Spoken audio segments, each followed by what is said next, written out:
এই যে আজকে ছাদ বাগানের ডাঁটা রান্না করব, তাই তুলে নিচ্ছি। কত সুন্দর কচি কচি ডাঁটা দেখেন, মাশাআল্লাহ বলবেন সবাই। যে দেখেন ছাদ বাগানের কচি কচি ডাঁটা আমি পেড়ে নিয়ে আসলাম। এখন এই ডাঁটাগুলো আমি একটা বেগুন দিয়ে বড়ি দিয়ে সুন্দর করে মজা করে রান্না করব। আমি শাকগুলো ফেলে দেইনি, কারণ শাকগুলো প্রচুর পরিমাণে জালি জালি ছিল, অনেকদিন শাক খাওয়া হয়নি, সবুজ শাক, এই জন্য আমি শাকগুলো কেটে নিলাম। এই যে কুমড়ো বড়ি দিব আজকে তরকারির মধ্যে, আর এই যে আলু কেটে রাখছি, এখানে অর্ধেকটা বেগুন কেটে রাখছি, এগুলো দিয়ে ডাঁটা দিয়ে রান্না করব।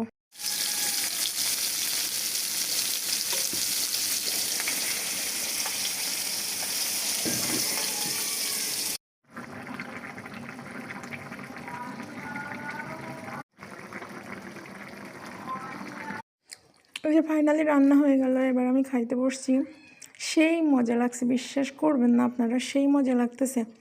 ডাঁটা শাক, জানি না ডাঁটার তরকারিটা কেমন লাগবে, দেখে তো মনে হচ্ছে মাশাআল্লাহ অনেক মজা হবে। নিজের হাতে তৈরি, নিজের হাতে ছাদ বাগানের তৈরি, এত মজা লাগতেছে। আপনাদের যার যার লোভ লাগবে চলে আসবেন আমাদের বাড়িতে।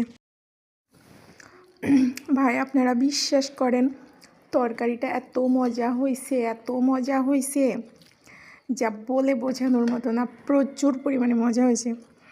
ডাঁটাগুলো কিন্তু আমি লাগাইছিলাম না, এমনিতেই হয়েছিল। এমনিতে হওয়ার ডাঁটা যে এত মজা লাগবে আমি ভাবতেও পারিনি।